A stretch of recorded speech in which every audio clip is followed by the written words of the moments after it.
All right, guys. We have a special guest today. One of our third guest streams of the off season. We got Josh Larky on, the one, the only. Let's do this thing.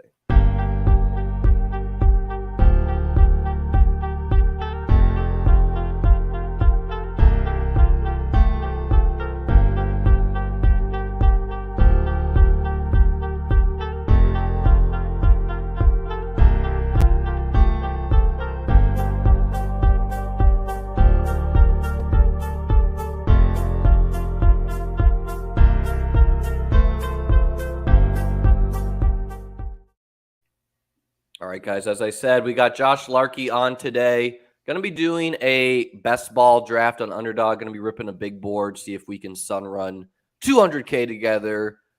Before we jump into that, we're going to get to know Josh a little bit better. So let's start there, Josh. How did you get into fantasy football? And talk us through your relationship with best ball and when you got into that. So I'm actually pretty new to fantasy football. I think that often surprises people. I was a very hardcore sports analytics aficionado. I worshipped Moneyball. I worked in baseball on the baseball analytics side at one point. It kind of happened by accident, honestly. I was in grad school. I was trying to work for professional sports teams, preferably baseball. If not baseball, then football was kind of my next choice. And I met Matt Kelly, the founder of Player Profiler, at a sports analytics conference. We sat in the back of the room. Didn't know anything about Matt. I didn't recognize him. I barely consumed fantasy. That was actually, I met him February 2018 after I had played literally one season of fantasy football. We're in the back of the room at a football analytics panel, and Teddy Bruschi was invited to speak at this panel, which was a huge mistake. And Teddy Bruschi said, as his big contribution on the panel, I liked the number 70. Unless there was a 70% chance of something happening, I ignored my coaches. So if they said, hey, 65% of the time in this formation, they're going to run left, I ignored it and trusted my gut. And Matt turns to me. We've barely said anything to each other this whole time. We're in the back of the room, and he goes, God, Teddy Bruschi's such a dumbass, isn't he? And anyone that knows Matt finds this story extra funny because it's so Matt Kelly. And that's kind of how we started. And he started paying me $10 an hour to code for him on the back end of the site while I was in grad school. Kind of earned his trust over 2 years working in baseball.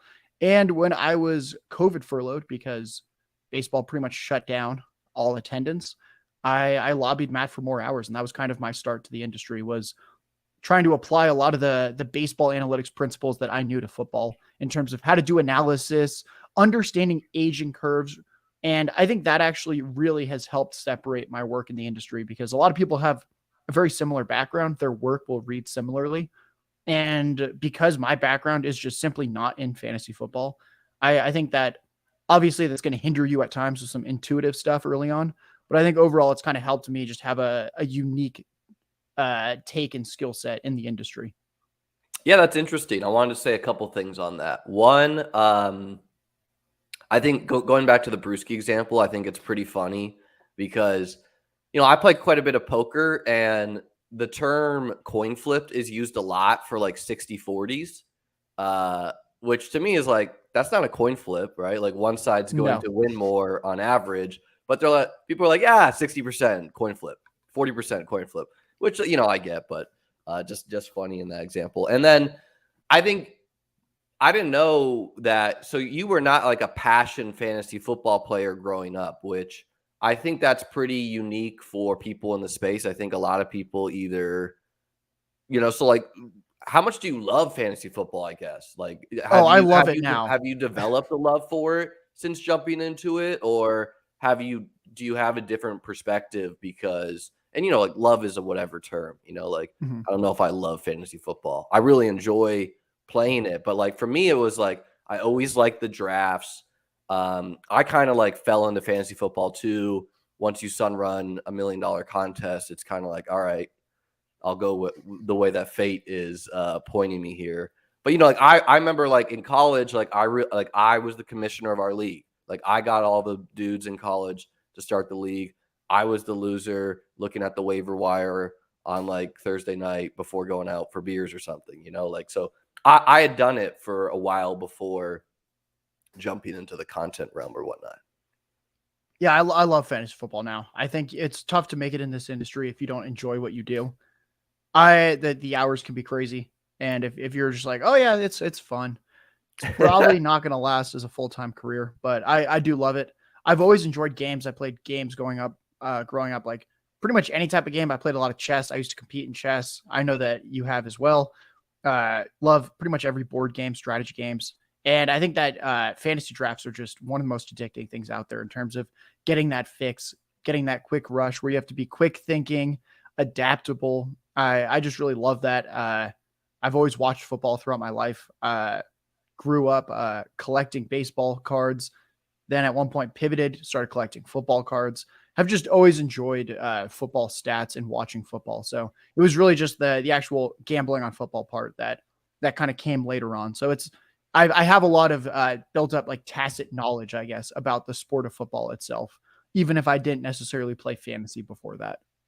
Yeah, and I think the love for games is a pretty common denominator, at least for me. Like I view best ball as like a new strategy game where, I mean, we're new, right? Like the best ball tournaments have been around for a while, but as far as like these big money tournaments and for people who play a lot of best ball, like it's only been, I don't know, sub 5 years compared to an industry like poker, which really saw, I mean, poker's been around for a long time, but really saw like a big boom in the early 2000s and is now a more matured industry. And I think fantasy football is maturing quicker just with the liquidity in tournaments and whatnot. Like, I just think that's going to happen where sharper analysis is going to come out when there's more money to be won. How about best ball? What was your jump into best ball and what's your experience been like that to date? So when I heard about best ball, I think it was 4 years ago at this point is when I really started playing best ball kind of seriously. I was immediately drawn to how there just didn't immediately seem like a dominant strategy. And I really liked that. And like you said, it's new.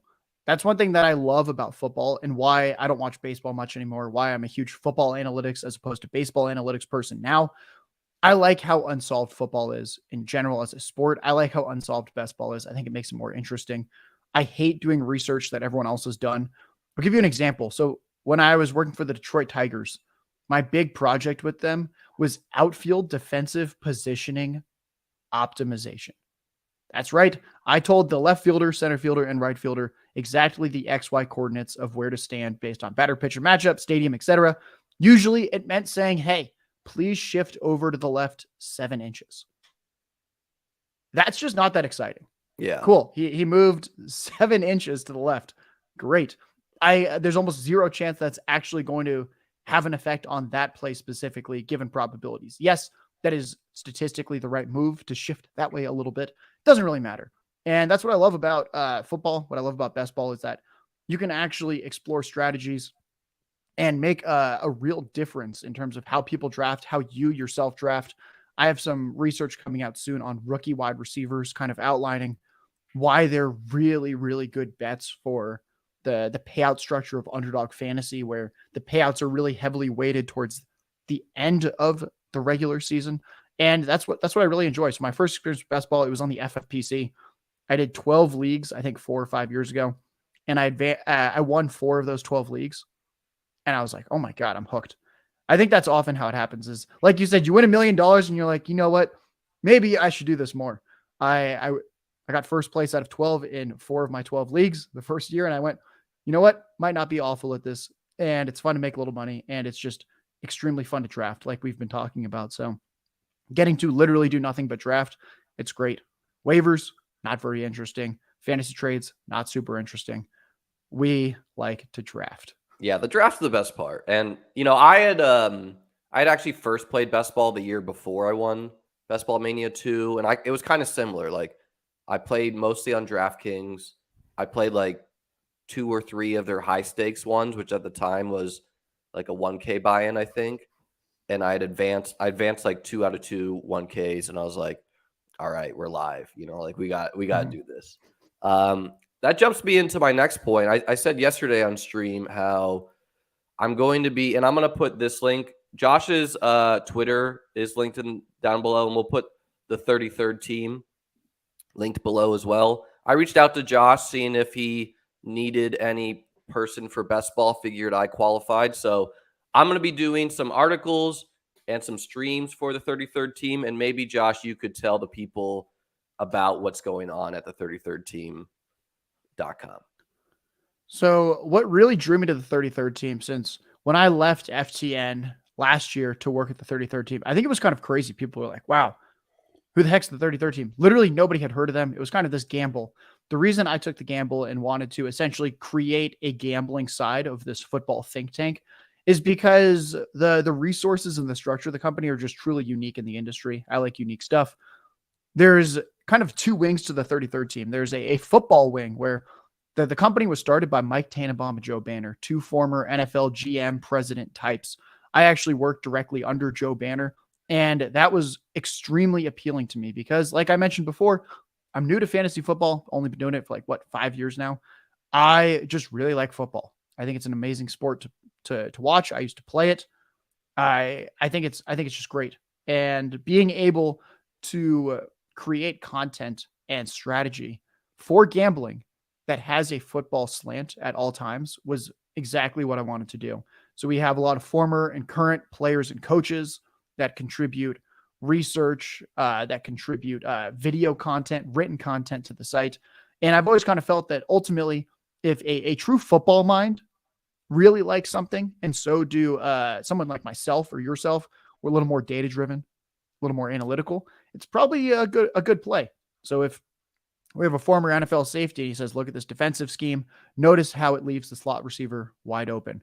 And then I do research and I go, oh, wow, slot receivers are feasting against this defense. Chances are you should take the player prop of whoever that slot receiver is and bet the over. So that's the type of stuff that I really want to work on, and just continuing to strengthen that at the 33rd team, where we're kind of at the forefront of football and gambling, and how do we merge those two? Since there's a lot of football sites out there, there's a lot of gambling sites out there, not too many that are actively trying to merge both those worlds like we are. So that's what's so exciting to me about working for this company. Yeah, guys. So check that out. Something I've noticed on Twitter is I saw Amon-Ra St. Brown did a video for you guys. So something pretty unique about them is they have some actual current NFL players doing some videos for them. I'll post on my Twitter when I get an article out. I got an article in my mind I want to write. Kind of mentioned it yesterday. Going to be about how do we advance low advance rate players strategically, maybe something about tight end position. So looking forward to writing that. That will be on the 33rd team. Put that in the chat here. But enough about that. We're here to try Sun Run 200K. Before we jump in, how many big boards have you done so far, Josh? Oh my God, you're putting me on the spot. That's a great question. While you're entering, I will let you know. By the way, guys, we asked over under 10. How many have people done so far? Well, my camera's glitching, so apologies, everyone. Let's see. I have done 29. 29. Oh, that's more than me. I think I'm around. Well, I did 5 at once yesterday, but I did around probably like 15, 16. Mm-hmm. Looks. I asked a poll in my YouTube comments, and it was just over 10, under 10. 24 votes so far. 75% are over 10. So we got DGen Nation with us here. I like Al's comment here. How unsolved best ball is as a whole is what drives the community to be drafting teams in February through March. Yeah, I mean, I think it's also the fact that there's just a contest that ends in April. So you literally have to draft now if you want to play this, guys. 2 more if you want to draft with Josh and I. I think the community is getting sharper. I've quite a bit. If we remember, we got the 101, Influencer 101. All right, that's good luck. I said, if you look at my first year playing best ball and we talk about the late round picks, these were guys, here were the players you could take in the late round. You could take Let It Rain, BSP, Let It Rain, Influencer 101. You could take someone like Kenny Stills out of the league. You could take someone like Cole Beasley. That's a fine pick. Or you could take Chase Claypool, T. Higgins, Justin Jefferson was like a 14th round pick. Some of these, Gabe Davis was free. Literally no one drafted him other than me. So I was reading like the Bills bloggers, and they're like, Gabe Davis is showing out in training camp. I was like, all right. All right, Josh, who do you want here? I'm a Chase or Jefferson guy. Really don't care between the two of them. Yeah, that's usually what I go is Chase or Jefferson. I actually think Jefferson, Chase, McCaffrey, Kelsey should be kind of the top 4 picks. And what I've said is that like kind of any ADP order, I would just take them in that order to get equal exposure. So I'm fine taking Jefferson just to kind of keep that equal exposure. I think Cooper Kupp is kind of the one that's a head scratcher to me at this point. He's going to be 30. He's got a long injury history. Stafford might retire due to his back injuries. And the Rams are tanking. I generally don't like betting on older veteran receivers on tanking rosters. They just got rid of Jalen Ramsey for pennies. There's rumors they're shopping Allen Robinson. I think it's just an awful situation to be a part of. So it's not that I think Cooper Kupp is bad at football or anything. I simply think he looks nothing like Jefferson and Chase. These guys have the 2 most historic career paths that they're forging ever at the receiver position. They're both more than a decade younger than Kupp. So to me, it doesn't quite make sense why he's kind of grouped in with them right now. Yeah, it's hard for me right now. I'm not going to pretend I'm 100% locked in, but some knee-jerk reactions for me. Devontae Adams, a guy I was lower on already. More comfortable fading him. More comfortable fading any of the running backs, frankly, because of the positional scarcity and how rooms have just been acting at this point in the draft season. Now, come August, when you get some more casual people who don't want to pass up, oh, Josh Jacobs in the second, like, and there's no chance you're getting these names in the 4th. Maybe that changes. Tyreek, for me, almost can be jumped in with Chase and Jefferson, where he's just like the most unique player in the NFL. And we've just seen now in some senses, I'm afraid of if his speed goes, Tyreek goes. And at the same time, Waddle's unquestionably a fellow star. So I don't know how I always feel about those 1A, 1B situations. Kupp, I hear you. It's like he's off injury. He's old. At the same time, what we've seen from him and Stafford, like if they're just going to give it a good old try in a winnable position, like he could gap Diggs, AJ Brown by like 100 points, right? Mm-hmm. So he's not a guy I'm comfortable fading, and I could just take just as like a look, if he's done, he's done. And then I don't know, CeeDee Lamb just doesn't feel like he belongs in this like name range. Like we're jamming up wide receivers right now, but it feels like there's going to be a massive gap between some of them. At least I think. Mm-hmm. But again, I'm not done a ton of drafts so far. And then the running backs, I think all the running backs make sense. I do not want to be light on Bijan. Austin Eckler's kind of hard with the trade maybe coming. I don't know how we feel about that, but I don't know. I'm someone who typically fades names, but this is something I was saying. It was easier to fade names when, like 2 years ago, when I won BBM2, Derrick Henry, Zeke, Kamara were like the top 4, and I didn't like any of those guys compared. So like I was just drafting Eckler, Diggs over them. But I don't feel the same about these top names. Like I don't want to have 0 Travis Kelce. I don't want to have 0 CMC. I don't want to have 0 really any of these names. Maybe Jonathan Taylor, I'm a little bit more comfortable being light on compared to some of these guys, but literally anyone, they feel like they all have a ceiling, but I don't know. What do you think about all that? Yeah, Jonathan Taylor is a pretty hard fade. The same with Pittman. The way I see it is this Colts offense is going to be a mess. They're not going to have an O-line. And if Jonathan Taylor is an average to below average fantasy pass catcher, with no O-line and no quarterback, and that he kind of needs essentially a ton of carries and a ton of touchdowns to pay off in fantasy. Feels like a pretty thin bet to make. And then one more thing I'll say with Cup. This is kind of my big board strategy specifically this early. I'm probably going to max this thing out and do a ton of drafts this weekend. I think this is 65% filled right now, by the way. I know. I'm going to have to really get on it. This is where I think my biggest edge is what I kind of Real we'll quick. talk about this in a second. Let's get Yeah. some picks in. I'm cool with Hurts here, and Yes. I don't care if he's stacked. And then Hurts is my QB1. Yeah, I agree okay, there. are there any running backs, or do you want to take a Debo, an Amari Cooper, a I'm Pollard? okay with Henry or Brees Hall or ETN. I really like all three of them. So Okay, I we'll kind of take think Hurts Derrick here. Henry. What changed about Derrick Henry from last year to this year? He's older. We don't know what team he's going to be on. I mean, did have 1,500 yards, 13 touchdowns. Yeah, I'll it get a just big seems like- dog. I'll get a big dog share with you. The thing to me is, and you just got to kind of like look at some of these rooms. Mhm. This guy went double wide out. This guy went double wide out. Mhm. Literally everyone has a wide out except for Chong Wizard here. And if the Metcalfs, the Smiths, the Higgins, the Olaves made it here, I'm probably double tapping wide out. Yeah, 100%. At these top picks. But like at the 4-5 turn, our running backs could be, like in sometimes we're going to get like a Ramondre, a Pollard to fall there, or like Swift versus the big dog. Like, okay, he's not shown it yet, but he's got the upside. I do not feel the same about Najee.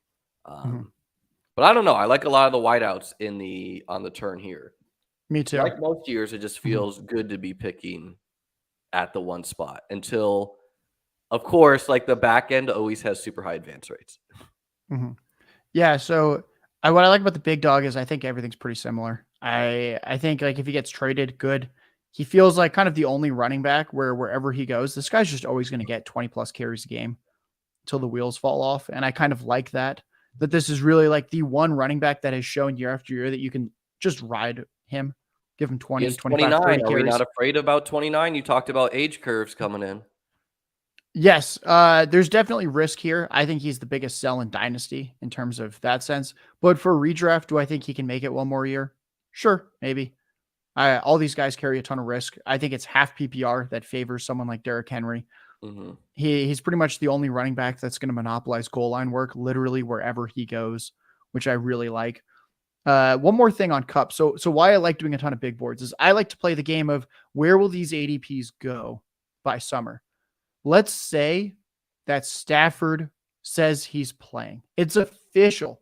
The Rams are not tanking. It was a facade. They just hated Jalen Ramsey. Okay. Where does Cooper Kupp go? Pick 4. Still. Yeah, I mean, I think he's still going to be like in the 106 range where it's like pretty even between these names right here. So now let's play the thought experiment. Stafford retires and we get a random quarterback in LA. There's not a lot of good options left. We get a rookie or mediocre below average quarterback. The ADP is going to drop. That's kind of why I'm not interested in Cup right now is I don't see any world to the Chiefs. I mean, is that really better for him? I don't know. Is that better than him playing with Stafford and being the only target in that offense? I don't think so. I really don't see how Cup moves up in ADP. I see a lot of ways that he moves down. So at least at this stage, I'm fine fading him. If his ADP is still pick 4 in the summer, then I'll take some Cup and I'll be roughly even with the field on exposure there. But I think at least right now, I'm betting that ADP is going to be late first by the summer. For me, I would have a lot of Cup if he's late first. Obviously, I think Stafford is the best spot for him. I think it's a little unfair to be out on Cup because of age and in on Derrick Henry, who we just know running back's more scary. And the thing about why I'm not in love with a lot of these names right now, or I am in love with some of these names, but not others, is I view them very similarly, which is not a great reason not to take them, but it's like, okay, maybe it's Derrick Henry, maybe it's Brees Hall, maybe it's Chubb. The names I like I definitely am lower on ETN, I feel, than Jacobs, Ramondre, Pollard. Like, to me, Ramondre and Pollard could definitely be top 5 running backs next year. They have lower floors too. Jacobs, we've seen it from. Brees Mhm. Hall is young. Chubb got the O-line. Derrick Henry, it's like almost got the most question marks of this group other than ETN. Like, I almost like these 5 names more than the big dog. And it's just like his kind of just like his name value and where he's been is holding him here. Not to say that Derrick Henry can't Mhm. like land in the best spot or just be the Titans offense. Real quick, we'll make our picks here. Yeah. I like Scary Terry. How do you feel about that? I'm not a big McLaurin guy, but we need receivers. And since we only have one, I really like Kirk. So we You, can you split like it Kirk more halfway. than Terry? Yes. So Okay. you want to take them both then? I mean, we're going to need some receivers if we only have 1 through I 3 like rounds. Kirk. I really like Hawkinson too. I like Hawkinson too. Yeah. Okay. Do Those we are want kind to of my do the 2 favorites. Jefferson and Hawk? I think I'm okay going McLaurin here simply because Yeah. we're not going to want Cousins because we already have Hurts. We're kind of betting that like that's the elite NFC offense right now. And for And I need some McLaurin exposure in my portfolio. I mostly am just worried because of the quarterback situation. And I think there's a non-zero chance that Dotson becomes the number 1 this year. So yeah, for that's me, kind of it's how I see that it. like Mhm. quarterbacks clearly held him back, and we got questions about the rest of these wide receivers. And pretty Mhm. quick, we're looking at like George Pickens at wide Oh receiver, yeah, George Pickens is like one of my biggest fades. right? So like He's if we going to be don't take like the Terry now, like the 2v2 is yeah. like let's say we do go Hawk, and then we have to double tap 2 wide receivers in the 70s. I Yeah. like some of these names, but They Terry, look way different. Yeah, I mean, well, and Terry could get the QB upgrade or get traded. Is that's true. like this early in the offseason, it's just I feel like we're gonna get some wide receivers traded. Maybe it's Mike Evans, maybe it's Godwin. I don't know. Mhm. Um, I really do like Hawkinson's chance to be tight end 2 or tight end 1. I Yes. feel He had just more with targets than Kelsey per game last year on the Vikings, which I yeah, he think was was like just averaging like insane. 18 PPR points or something crazy. Yeah, if you throw out the game where he got 1 target and played like 30% of the snaps in week 18, those other like 9 games, he averaged 9.5 targets per game. Kelsey was just under 9 targets per game. Pretty ridiculous. He's much younger than Kelsey, so there's not going to be any age-related decline. I still like Kelsey better, but I like you said, I think Hawk is going to be I think Hawkinson basically should be going ahead of Mark Andrews, is how I think about it, Yeah, I agree given with the that. uncertainty with Lamar. And I think Hawkinson's probably just better than Andrews overall. He has the first round pedigree. We saw it this past season in Minnesota that it kind of all came together for him. The guy looked unbelievable out there. The only thing that could lower Hawkinson for me is twofold. And I don't know how I even feel about one of them. One is I'm here.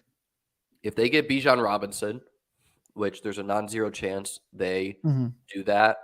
Um, just the touchdowns that Bijan would vulture, I feel maybe lowers Hawkinson a little bit. The other thing would be like if they either traded for or like signed or like drafted a Jackson Smith and Jigba, whoever, someone that could literally compete for number 2.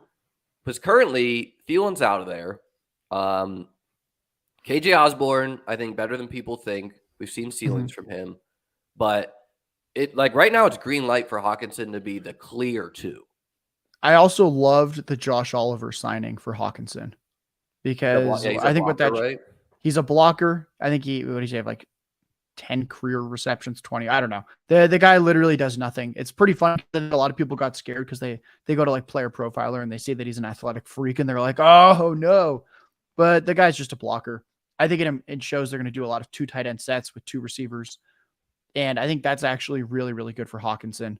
That I think what you don't want is for them to go a lot of 3 wide where it's Jefferson, Osborne, star rookie that they take in the first round. Yeah. So I actually think that this kind of helps out Hawkinson, that they're probably going to go 3 wide less often, since I think that was kind of like the doomsday scenario is they get in Jigba and suddenly it's like Jefferson and Jigba, Osborne, Hawkinson, and you're like, oh, okay, now the target share is getting a little bit looser and more spread out after Jefferson. So I actually thought that kind of solidified Hawkinson even more when that happened yesterday.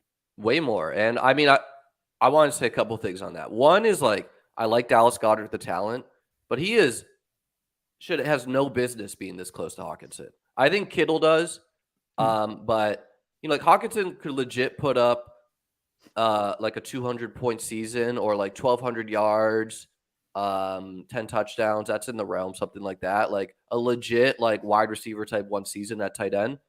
Goddard is never outscoring Smith and AJ Brown unless there's an injury. Now, okay, contingent value is there, but like he's just not. And Hurts is going to vulture him on the ground. The other thing is that I'm going to get Hawkinson wrong forever, I feel, because really in on him 2 years ago. He bombs out last year, which I feel was a good process, but then he gets traded, and now that looks dumb. All right, we're one pick away.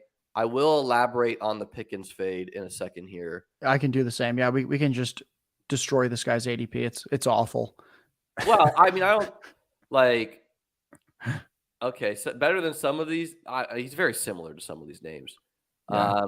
I'm a Gabe Davis guy. That's fine with me. Yeah, we can take Davis. I'm not a huge Davis guy, but I think it's okay. Do you like? I like Dotson. Yeah, I'd rather go Dotson. I kind of like just securing both of the guys in Washington. Yeah, I like doing that because I like that there's kind of some negative correlation within weeks, but positive correlation on a season-long basis. What I mean by that for people that hate stats is when I say that they're negatively correlated week to week, it's hard for both of them to pop off in the same week, which is okay when you're volume drafting receivers in best ball. You essentially just want points each week. So if one of these guys is going to go off each week, occasionally both, that's what I like to see. And then they're positively correlated oftentimes on a season-long basis, meaning if there's a quarterback upgrade or just the offense is really good, it probably benefits both of them. We see a lot of wide receiver duos crush in fantasy. So I kind of like that in that sense. Yeah, building in negative correlation, like RB wide receiver, usually pretty good. I'll tell you why I don't like Goddard as well. Are we sure Goddard is going to be the fourth offensive option in this offense? He could be fifth because right now he's behind AJ Brown. He's behind Devonta Smith. He's behind Jalen Hurts at the goal line. What if they get a good running back? What if they get Bijan? What if they get Gibbs? Suddenly he is the fifth option in that offense at tight end. It is just a very difficult sell. So that's what I try and think about with these tight ends is I'm kind of like, all right, like what option in the offense are they going to be? Since ultimately it's going to be a touchdown dependent position oftentimes. Yeah, it's a tough sell when he's going right next to guys I have big optimism about. Like Kittle can always rip off 10 touchdowns in a season. Hawkinson, you could easily see that. Pitts, maybe they get the QB upgrade. Maybe Ritter takes a step. All-world type talent, we think. Goddard, it's the same reason why like I've not been in on like Lamar's pass catchers too much. Or although I have been on Jalen Hurts, who are like, I guess, similar. It's just when you're getting vultured on the ground, it's tough when you're a pass catcher, whatever. And I mean, I do take a lot of Bills players who I guess Josh Allen vultures on the ground too, but feels like he's more of a pure passer if he wants to be. Let's talk about Pickens real quick. For me, it's the way that George Pickens wins is not what I want in a wide receiver. And like, I understand fans of the game and highlights, it looks great. He's out there, he's shoving a dude to the ground, or he's out jumping them and doing this crazy catch.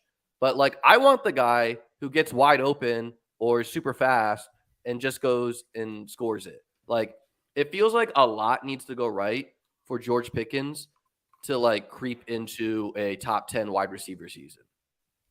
What needs to happen for Gabe Davis or Jahan Dotson to do that? Probably either an injury to a starter or they're a lot better than we think. And like plus like with Gabe Davis, it's okay. His quarterback is Josh Allen, right? Like, I'm sorry, but first, Kenny Pickett needs to take a big step. So we need to be wrong about that.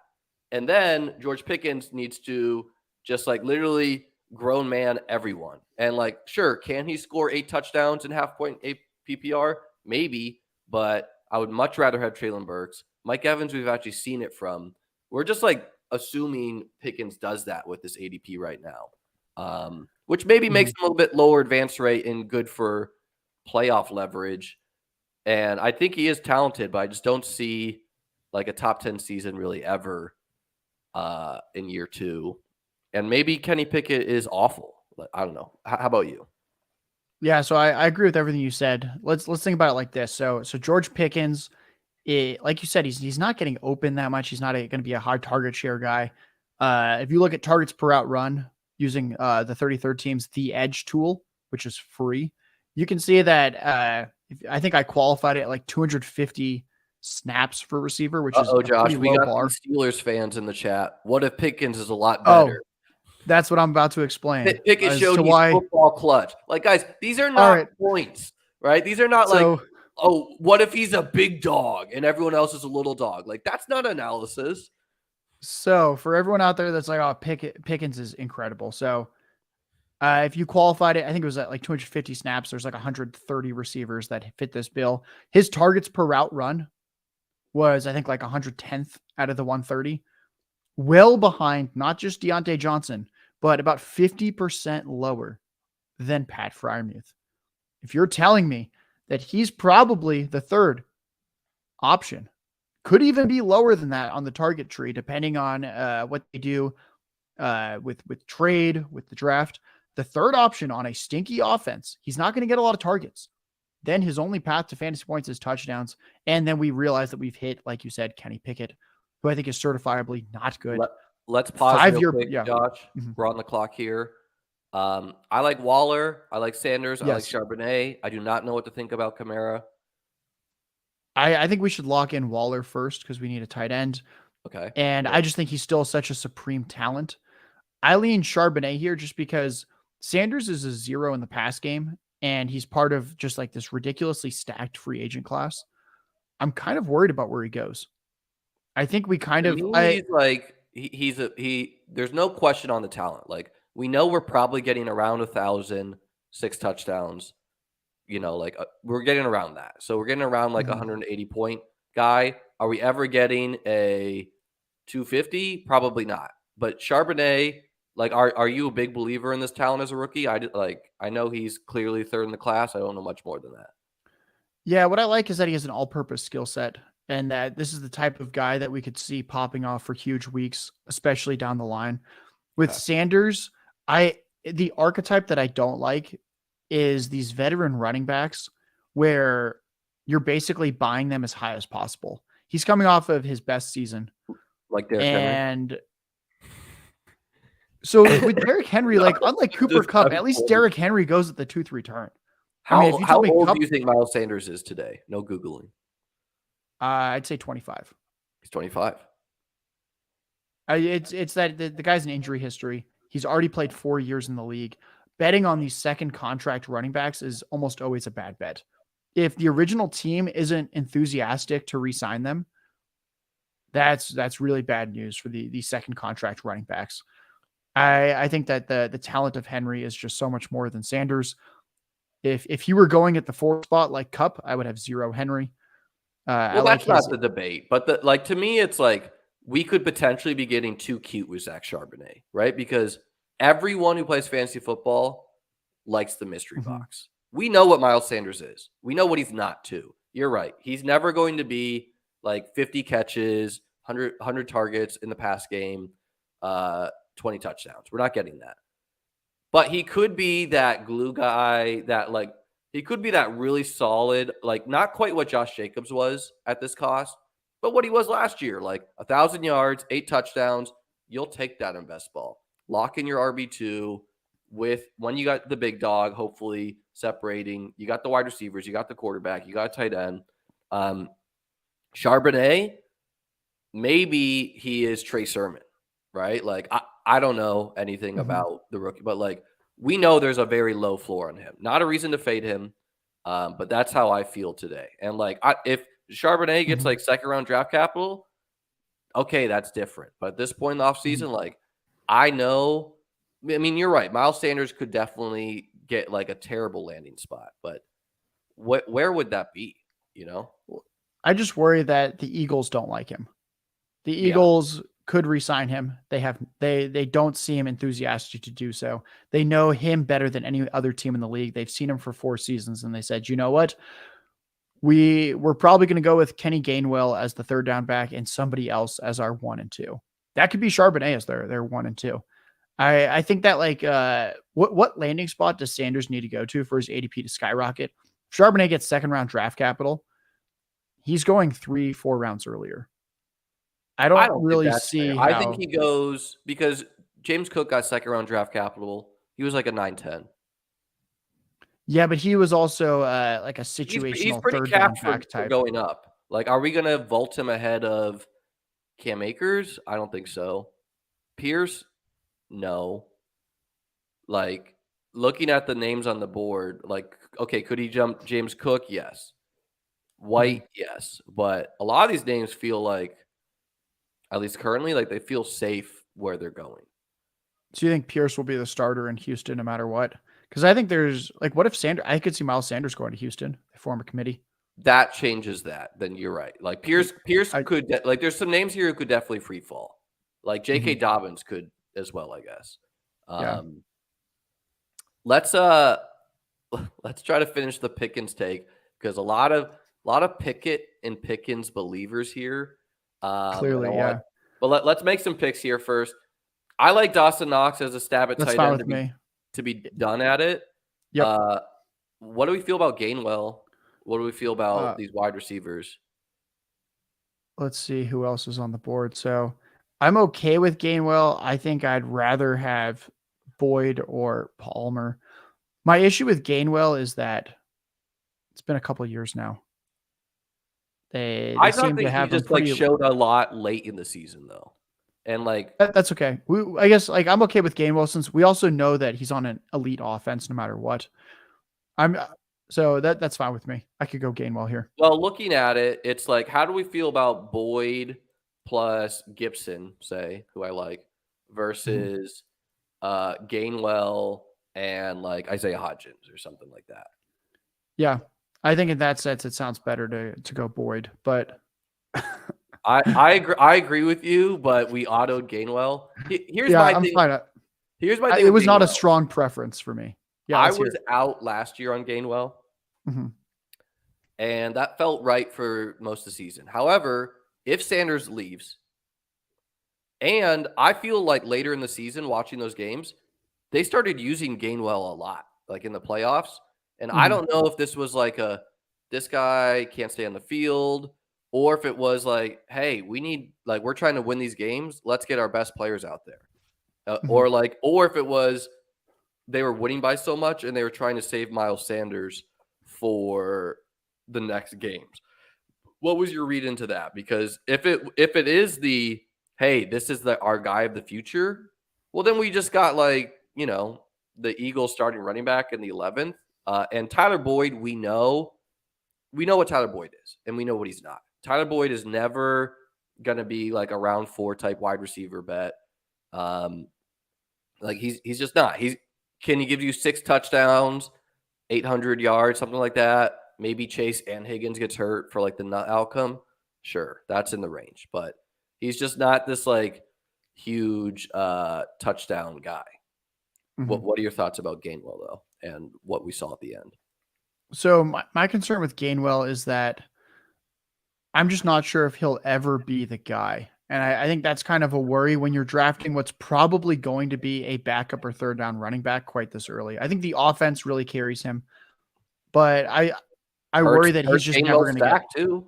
Yeah. I worry that he'll never get like 15, 20 touches in a game, and that for half PPR, the smaller pass catching running back is just not quite as exciting. I know that the 33rd Team Zone, Joe Banner, likes him, talks with Eagles people. Apparently Eagles brass really, really likes him. I just kind of think that they like him, but not in a fantasy relevant role based on what we've seen. So I think where we took him is fine. It's not like I'm fading him. I just I just never feel great taking him. But the same thing with Boyd, Palmer, all these other guys. I'm kind of meh with this entire round. Outside of if I need a quarterback, I think Gino and Kyler are pretty interesting in that range. Yeah, it's an interesting round in the drafts for sure. Where like I don't know, like the ninth round plus, like a lot of names to be like, oh, pretty interesting. And then like 11th after, it's like, okay, I guess this guy. Yep. Brian, this is a stat I just could not care less about. So Pickett's had as many like 2 catches for 20 yards a game. Quick math, 2 catches, that's 1 point. Both go for 20 yards. That's 4 points. That's a 5-point game. How many touchdowns do you think Kenny Pickett's going to throw next year? That's the question you should ask yourself. That's what you need to ask yourself, because like we've already established he's not going to be a high target share guy. There's nothing in his profile that indicates that he's going to be this target magnet in that offense. So how do you feel about Kenny Pickett? And what I don't like about Kenny Pickett is he was averaging under 200 yards a game last year. He was a glorified game manager. He never really did much. He had a few clutch throws. Clutch throws don't score fantasy points. Just like big catches don't score any more fantasy points for Pickens than a normal catch. A one-handed catch does not score more fantasy points.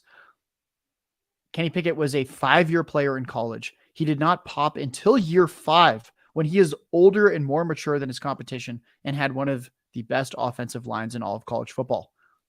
The Steelers, once again, will not have a great offensive line. He is simply not talented or good enough to elevate this team and go beyond his O-line and go beyond his talent profile. So for that reason, I am just simply out on Pickens. I think you're threading a very thin needle. I'm a Gibson guy, and I kind of like locking up all of Washington. And then Gibson. Which wide receiver do you like of this bunch? I think Shaheed's a good bet. I think OBJ is interesting. I think Al Pierce is interesting. Gallup a little bit less so. But I like OBJ and Pierce. What worries me about Shaheed is that I think he's the third option. You're kind of like banking on a Michael Thomas injury. That's been a good bet in the past. Are we sure that Michael Thomas is returning to the Saints? I'd be pretty surprised if he didn't return to the Saints. He's already restructured once. I think he's pretty open to staying there. Real quick, he realizes. How do you feel about quarterback? Because CJ Stroud, one of the last guys, and I'm okay punting quarterback with. I'm okay with punting with Hurts just because we have Mac Jones, Garoppolo, and Tannehill so late, who are all going to start like 12 plus games. That's kind of how I think about it. I went with Pierce, who probably the 2, we hope. They should get the QB upgrade, so hopefully he gets some touchdowns. Like Pierce and Pickens are very similar players. Are they really that much different? So Pierce had 600 yards as a rookie. I know Pickens had 800. But if you're looking at like target shares and stuff, they're not that different. Pierce had a couple games where he led the team in targets. And we know that Pickens had a game or 2 where he led the team in targets. They're really just not that different. They're both plus athletes. Pierce, even more of a dynamic athlete, similar size. And I prefer Pickens, just really not that much. Also, Alec Pierce's quarterbacks was like the shell of Matt Ryan, who does not like. Pierce is a deep ball guy, right?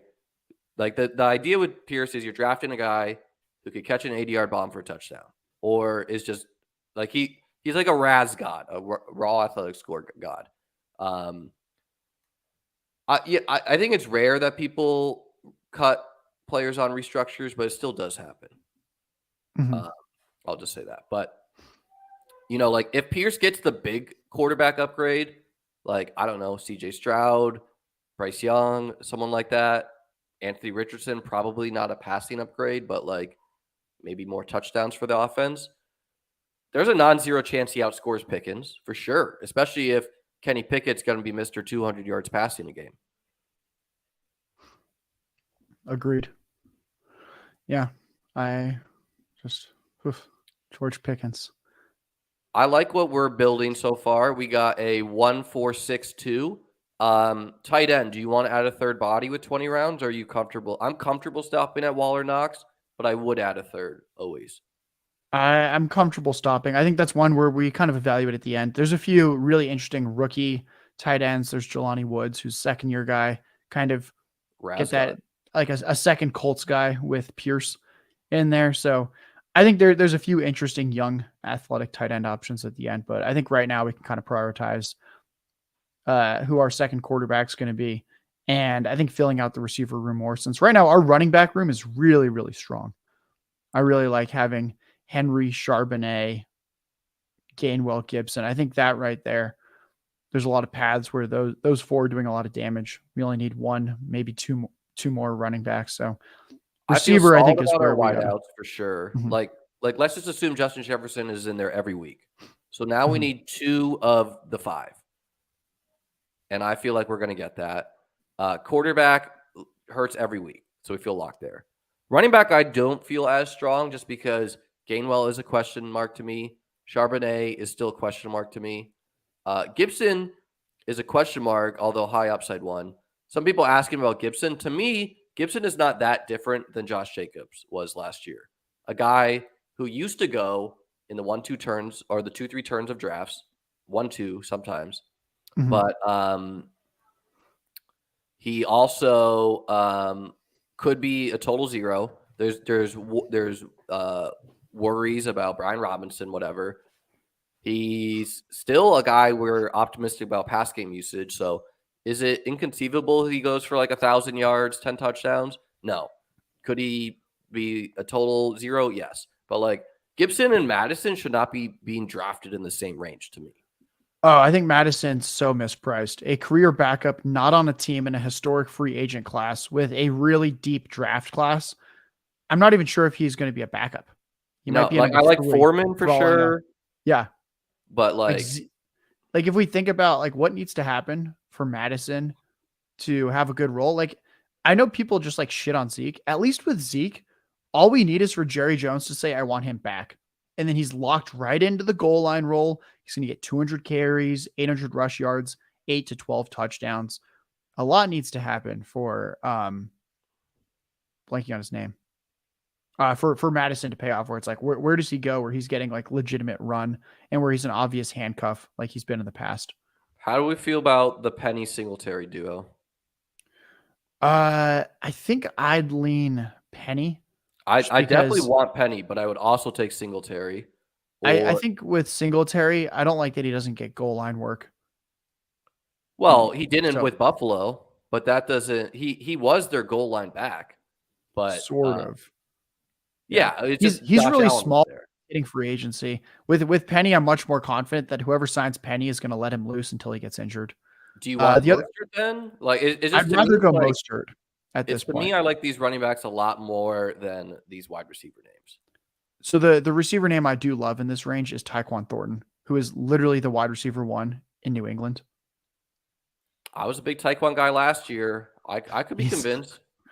Who do Ryan you like? Reynolds is super high on him, and he convinced me. He said, how many moves do they need to make for Thornton to not be starting in 2 wide sets? And they need to make at least 2 moves for that to happen.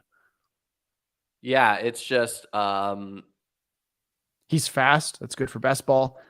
Mac Jones is competent enough. Like Mostert they did just got rid of, resign with Miami. I did see yeah. that today. Yeah. So I would have gone Mostert or Thornton. Singletary, We went I think Thornton. I'm okay waiting a little bit more for a running back 6 if possible. I For just worry me, that he's it's probably like not getting the Mostert goal and line work. Singletary feel Mhm. quite a bit ahead of like CPAT, Zach Evans, Jalen Warren, where it's like Taekwon versus Marvin Mims or like Khalil Shakir, Tim Patrick feels similar to me. But then all of a sudden you're looking at these names, Mhm. which I don't know. I do agree Taekwon has untapped upside and kind of played it like sneakily plays the slot too, which is a big role in New England, like a speed slot. Mhm. Um, Josh, I'm going to grab some water. Can you hold down the stream for a second for the people? I will, yeah. All right. Tell the people about Taekwon or really whatever you want. Yes, what I like about Tyquan Thornton is that he runs in the 4.3s and he's 6'3". That's a gorgeous combination for best ball. And then on top of that, he has literally no target competition. So I'm gonna wait for Liam to get back to explain why a receiver he likes I think should be going after Thornton. We can have a nice little debate on that, but I just like that he's going to be starting in 2 wide sets unless they take at least 2 receivers early in the draft, which I think is unlikely.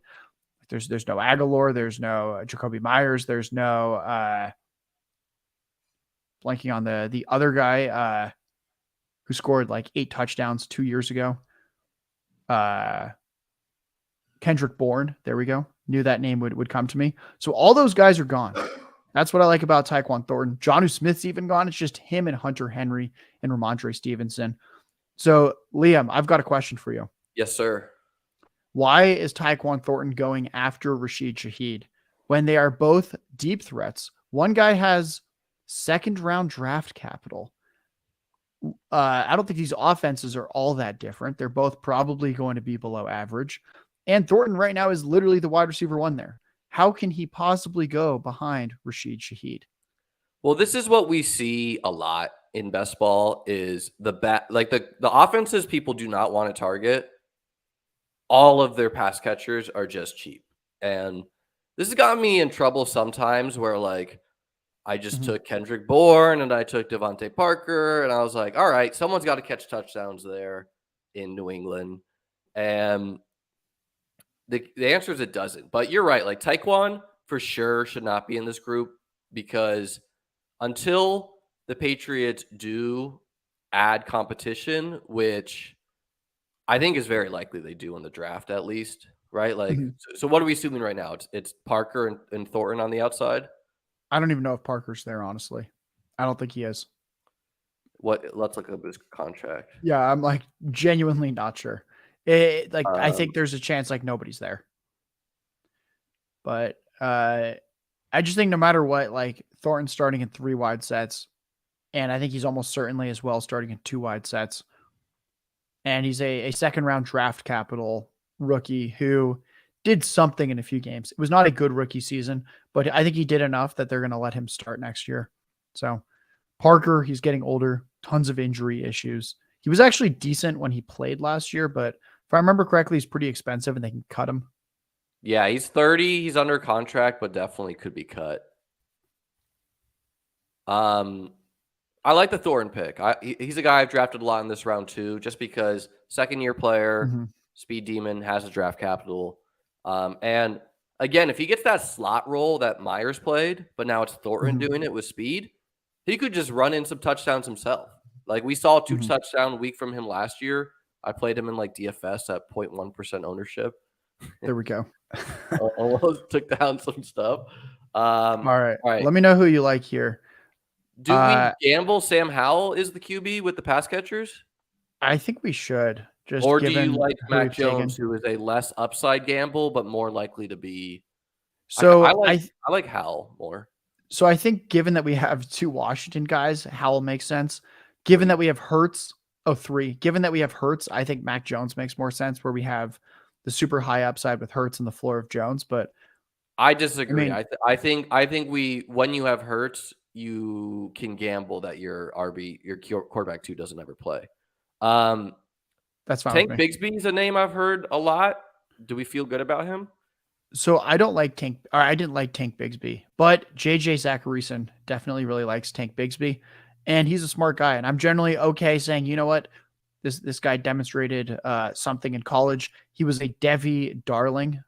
He was basically like thought of like Bijan Robinson 3 years ago coming into college. So I'm okay with him. JJ Zacharyson likes that. This guy.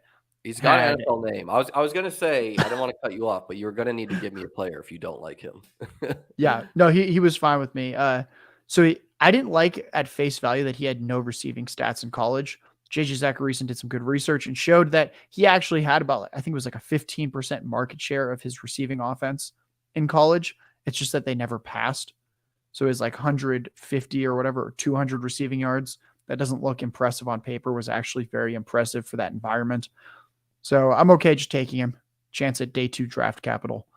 And now our running back room is complete. I think Preston's trying to do a bit about us saying that Kenny Pickett's not that good, but it's the way that they can play. George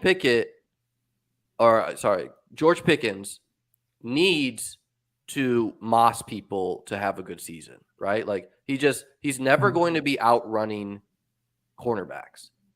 Tyquan Thornton could just be a guy who catches like 10 catches at the line of scrimmage and goes house those. That's like he could be like big Tyreek Hill in a dream world, right? They also go 100 picks apart. Come on. Yeah. They're going 100 picks apart. It's ADP based in a lot of ways. If George Pickens was going at pick 100, I'd have a ton of George Pickens. He just happens to go in the 60s. So it's always on George Pickens. So he's not that slow, but that's not fast either it's fast for his size. Mm-hmm. Yeah, it's always an ADP thing in some way. So it's not like I'm like, oh, I'm fading Pickens because I just hate him no matter what. A lot of it is that I just don't like that he's going right near someone like Mike Evans. Yeah, and let's pull up. They look nothing alike. Evans, but he for George Pickens.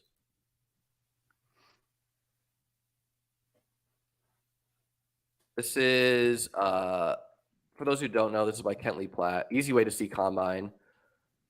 Surprised Mike Evans tested so poor. But the big difference between Pickens them had a good to rest. me, to me, it's the weight though. Mike Evans is 230 coming into the NFL. George Pickens is 195.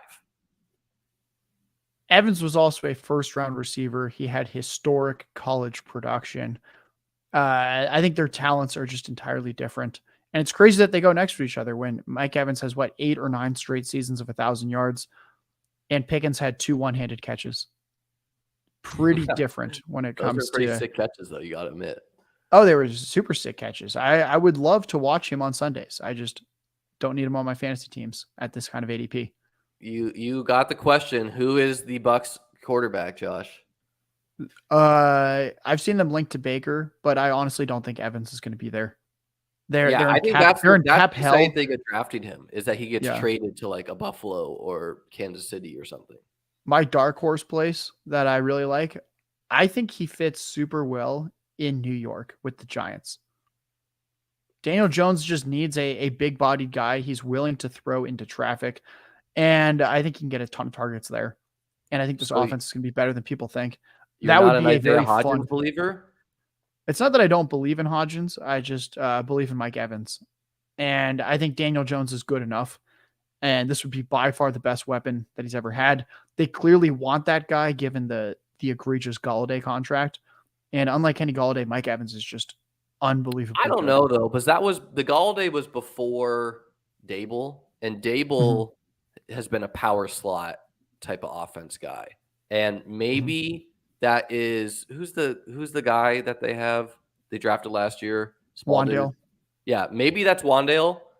I definitely think what's his face can play Hodgins, and I draft quite a bit of him. But, yeah, I do as well.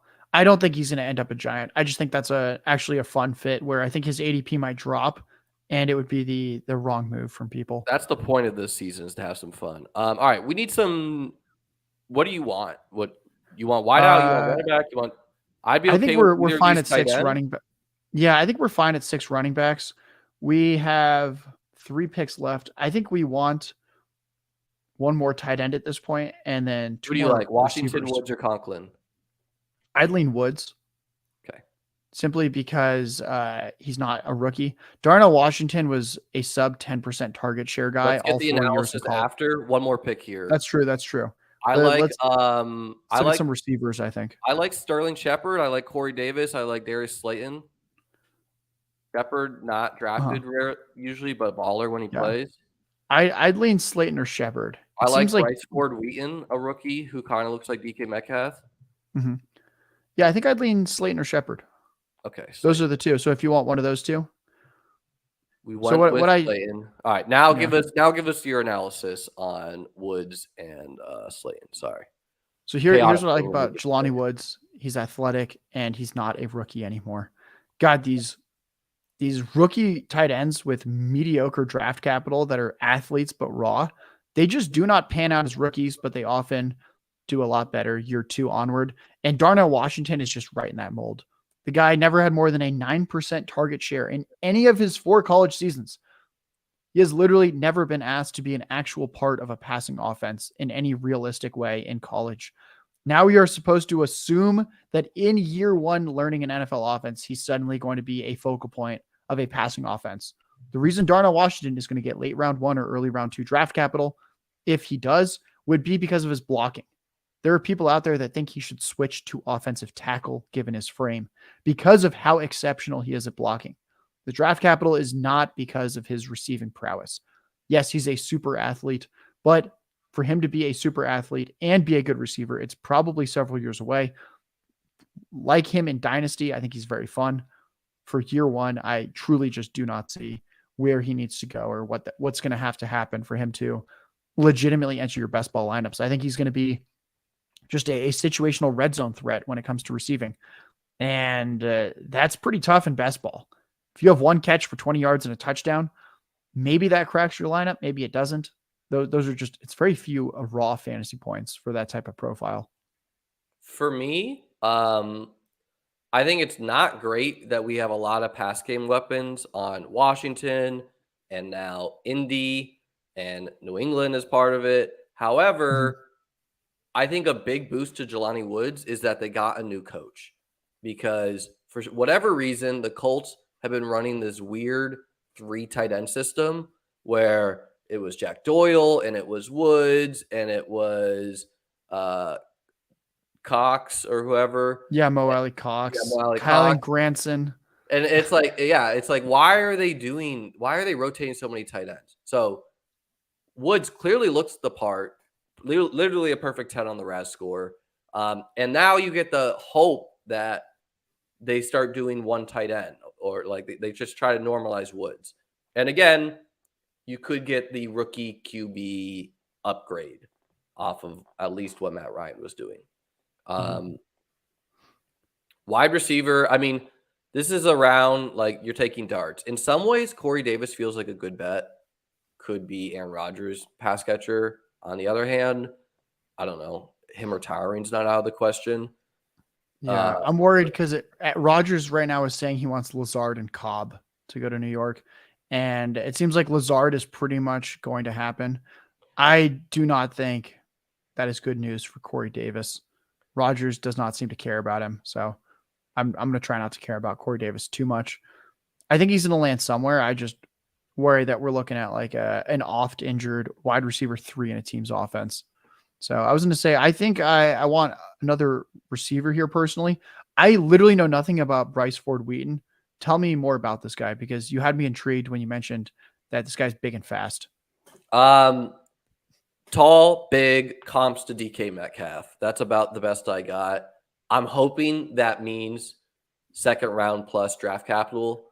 I'm looking up where he's getting mock drafted right now. He has small hands is a problem, but which usually does correlate a little bit to like dropping passes a little bit more. But honestly, NFL teams may care if he drops a pass. I don't care if he drops a pass if it also means he catches touchdowns. Some other names I have in the queue are Matt Collins, who, scored 4 touchdowns, 700 yards. Sterling Shepard got drafted. I think I single-handedly have raised his ADP. He's gone.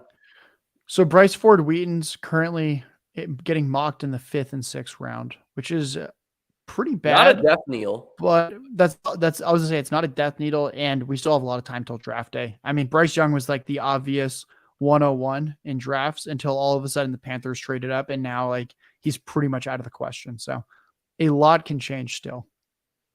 Are you in on the rookie? I would go either him or Duvernay, because Duvernay is fast and a starter in Baltimore. So I've been taking a lot of Bryce. Let's take Bryce and let's name this team and then debrief it. Josh Larky and I, 314.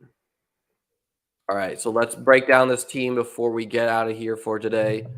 We built a 2-6-9-3, Hurts and Howell, Henry, Charbonnet, Gainwell, Gibson, Penny, Tank, Bigsby, Jefferson, Kirk, Terry McLaurin, Gabe Davis, John Dotson, Alec Pierce, Tyquan Thornton, Darius Slayton, Bryce Ford Wheaton, Waller, Knox, Woods. So I feel like I'm a little bit questionable on our RBs personally. Maybe we hit some home runs, maybe we didn't. Feel like we captured a lot of touchdowns at tight end and wideout, though, is how I feel about this team. So I like it. Josh, how you feeling about the team? I like it too. I actually think our running backs are stronger than our receivers in terms of how I'm seeing it right now. So I think it's interesting that you prefer it the other way. I think that means it's good. Yeah. If we each I mean, like a you like different one position side, group. I like the other. I mean, to me, Yeah. it's like I got no questions that most of these guys are seeing the field Yes. and are good talents at wideout. At Yeah. RB, I don't know if Charbonnet is going to play. No one does. I don't know if Gainwell, what his role is going to be. I don't know if Gibson, what his role is going to be. I hope Penny could be the RB1 somewhere, but maybe not. Bigsby, does he play in the NFL? I hope so. I don't know. Derrick Henry, is he on the Titans? Where does he play? Is he if he's on the Bills, that's a bad landing spot, I think. Like, good offense, but we don't want to be competing with Josh Allen for goal line work. So I don't know. But let's I don't know. Name a name here. Let's break down their team too. I know people like to have their teams broke down. Give us one that you want to break down. Let's just choose one of the other Red Shield teams, since I think looking at the other high volume drafters is generally a good way to go in terms of, I think sometimes it can be instructive to look at bad teams, but let's keep it a little positive. We'll look at one of these high volume drafters and kind of discuss where their paths to winning are and if we think there's any holes that they have as well. All right, we'll do Hochberg. I think he's in our BSP. Which one are you? If you're in this draft with us, let us know. Okay, BSB 727. We'll do that one then. Okay. 727, St. Pete area code. Shout out. All right, so BSB got a 3683. Watson, Prescott, Stafford. How you feeling about the QBs? Looks like a good room. Yeah, I have no complaints there. I don't love that we have. What are your thoughts on Watson? Is he going to be what he was years past, or is he gonna be last year? So I think this guy could have stopped at Watson Prescott, but I think overall it looks like a strong room. I really like Watson because 176. Watson was on a Hall of Fame career path until this past season. I'm willing to give him a mulligan simply because he didn't play for 2 years. Yeah. And I think that matters for quarterback. He has the full off season now. I think they're going to upgrade his receiving core in the draft. And if you just look at the archetype of quarterback he is, he looks nothing like the guys he's going around. How is he all that much different from Fields, Lawrence, Herbert? Like, I think Lawrence and Herbert are two good ones. At face value, Watson should go ahead of Lawrence and Herbert in terms of his passing and rushing combination. Yeah, it's just a worry, but the meta in the NFL has changed where you have to beat this cover 2 system now if you're a good passer. And I think we saw Watson struggle with that where we saw all the great quarterbacks go through their licks with that. Burrow struggled for a bit. Josh Allen did. Mahomes did. You have to work through that. Running back room, he's got 6. He's got Pollard, Gibbs, Devin Achane, Tajay Spears, Jalen Warren, Chuba Hubbard. Good group. I like that room. Don't know much about Achane and Spears. So Achane is going to get drafted in the 2nd round, apparently. He's small. I thought he had a bad combine. Stocky. Am I wrong on that? You're wrong. Yeah, he had a good combine. Okay. He ran like a 4.3 something. Okay. You might be thinking of someone else. He was bigger than expected and ran in the 4.3s. Maybe I know some people didn't like his combine because they were like, oh, he's only like 190 pounds or whatever, or 185. And I was like, no, that's good. Because the fear was he was 175. So I at least based on expectations, thought his combine was really good. Okay, yeah. He's 185 pounds. So to me, it's he's never going to be a workhorse. I think what we're looking at is an Austin Eckler type where elite pass catcher, incredible long speed, and just really good at football. So I think the obvious fear is that this guy just barely plays and barely gets touches.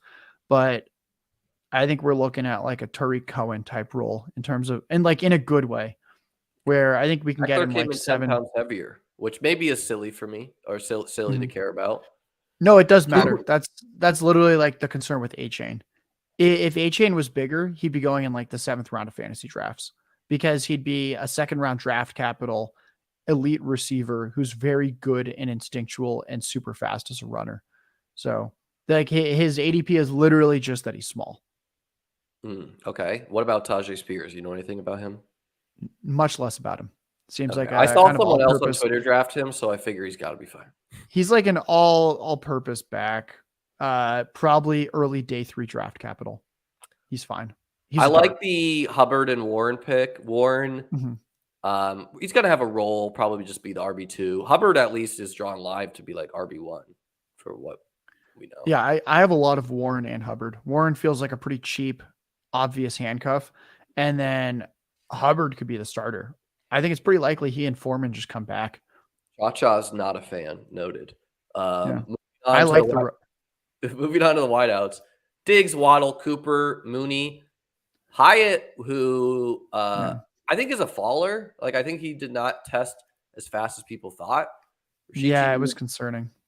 And then Van Jefferson and David Bell is like, to me, in this range of the draft, these are just names that are shoehorned in there.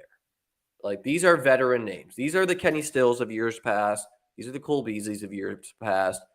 You should probably look up a mock draft and take any other rookie that's not being drafted or a second-year player. Like, Van Jefferson, okay, could he catch a touchdown week 17? Sure. Is he ever going to be this 1,010 touchdown guy? Literally never in his life. David Bell, I think, is much more likely to be like wide receiver 5 if they add some people than to unlock. He's just too fucking slow. What are your thoughts on what I said there? I prefer Jefferson simply because he's fast and he has second-round draft capital. And he's done something when on the field. He's been pretty productive. Yeah, he's had a he was able to capture a little bit more volume once Kupp and Robinson went down and did okay, showing that he's like at least all right at football. He's a really good route runner. He's really fast. He's just super inconsistent. The man himself. I saw Hyatt mock to the Chiefs at 32. I think Hyatt's fine. All right, you did your research, man. What could I tell you? He's getting mocked in the first round of most drafts. So he's going late for a first round pick. The issue is that he's small and not as fast as we want. I think this wide receiver room is kind of thin though. It feels like he's got 3 pretty much stars, Diggs, Waddle, Cooper, and then he's just trying to find some weeks, which I agree with you. Like the back, like Mooney is going to play, maybe feel less great about. And like, okay, I get David Bell's part of your stack with Watson, but I don't know. I like Bryce Ford Wheaton more than David Bell. Yeah, I think I would have gone like a high ups. I would have gone a high upside rookie at the end, or maybe even 2 there instead of like Jefferson. He's a second-year player, but again, he ran like a 4.7 40 or something. You know, like he ran a 4.7 40. He didn't do much as a rookie. I think they're going to add to this room, but I do like that he's on the Browns and that he's stacked up. I think that's good. 4.65. Here's a comparison to Cooper Kupp. It's the he was pretty bad everywhere. He doesn't have the 3 cone to be like Kupp had an elite 3 cone. Yeah, it's gonna be tough for Bell to separate. And then the tight ends, Kittle, Kmet, Musgrave. I feel fine with that. Yeah, I think this team's fine. It's not a team that I love, but I would give this thing like a 6 or 7 out of 10. I think it's fine. Yeah, it's a fine. I think there's like a team. Like there's a path for this team. So I actually don't know why BSP just hates this team. I just think the receiver room is thin. The Stafford pick is to stack with Van Jefferson, but you took Prescott to stack with Pollard only, which I've done that too. But I would not have done that if I took Watson. And then I would not have added Stafford as well. I would have just – I think you need another wide receiver body. I think instead of Stafford – Josh is going to have an article out on rookie wide receivers, and I don't know much about rookies until the actual NFL draft happens. So I would take a look at Josh's article. Josh, when's the article coming out, and what else do you have to tell the people before we get out of here? Hopefully that article comes out this week. It was something I wanted to release 2 weeks ago. I've been doing a lot of hiring and a lot of higher up, like company strategy stuff, getting our off-season projects in line. I think this week it will actually come out on the site. It will be free to read. And it's actually the type of research I did about a year ago for FTN. And when I left, as many know, it was not a happy ending to my time there. And they decided that the 30,000 word best ball guide I created for them was just never going to be released. That's So I've got some really, really good research that was in my head, and I just kind of recreated that analysis from last year, which is one more year of data. So I've never seen this research published out anywhere on the social media, on a website. So it's something that's really helped me for 2 straight years now. These early drafts in like February, March, I have good advance rates and have had some really, really good teams. And I think a lot of it is just knowing how to handle the rookie receivers. So that will be coming very soon. What's your knee-jerk reaction to this class versus the past 2? My knee-jerk reaction is it looks pretty bad. My more put together reaction is that it's not like we loved last year's class. We thought it was a good class. And then sure enough, like Garrett Wilson, Chris Olave, Drake London, these guys look like potential superstars. Traylon Burks, if he might gets pop. a QB upgrade. Yeah, like he might pop. He had some really good games. Like this is just what we see each year. So I do think it's worse, but yeah, entering the NFL. And so it's like, okay, we might not love this class. And the next thing we know, like Jackson Smith-Njigba lighting up the scoreboard, or I don't know. Landing spot matters to me, though. Yeah, one other thing is that with this research that everyone will see soon, rookie receivers are getting integrated faster and faster into NFL offenses as well. It used to be a much longer learning curve than it is today. So that's just a positive in general for this class. If we had this class 7 years ago, might be pretty bad news. Having this class today, I think people are overreacting a little bit. Yes, it doesn't look great on paper, but we're going to get some super, super good draft capital for a lot of these guys. And the NFL just keeps moving in favor of these young, athletic, fast receivers. And we've got a lot of guys that are young, running in the 4.3s and 4.4s from this class. And that's kind of what matters. Is this breaking news we're getting from Rodney Spears here? Darren Waller to the Giants? Wow. That's pretty interesting. Oh my God. Yes. 1 minute ago. Wow. It's Tom Pelissero just reported it. All right, guys. Well, do me a favor, smash that subscribe button, hit the like button. Josh, got to get your closing thoughts before we get out of here. Darren Waller to the Giants. How you feeling? I like that. They need somebody there. I'm of the belief that Daniel Jones still has some kind of like closet upside, given what he did last year with that horrific receiver room. So I think this is very fun. I think it kind of nukes Daniel Bellinger, who was kind of interesting as a rookie. But I mean, my goodness, like this could be the number 1 target in that offense. And that's what you want for tight end. You want them to be the potential number 1 or number 2. It started to get crowded in Las Vegas with the Meyer signing. And quite frankly, weird. What's your thoughts on that? Same. It's like where you have Hunter Renfrow. We now have 2 slow slot only type players with Jimmy Garoppolo. I just struggle to get enthusiastic about that, since it feels like Myers is once again going to quote unquote underperform in the touchdown department, simply because the ADOT won't be great and he won't have great quarterback play either. Yeah, not a great landing spot. But now with Waller out, like it just seems okay. It's pick number 100, the pick they got for Kadarius Toney. So basically, they traded Toney for Waller. Mm-hmm. Interesting. All right, guys, that's all we got. Josh's Twitter linked below. We'll have Josh back on in the future as we get closer to the season kicking off. Appreciate you guys tuning in. Like, subscribe, do all that goodness. Peace out.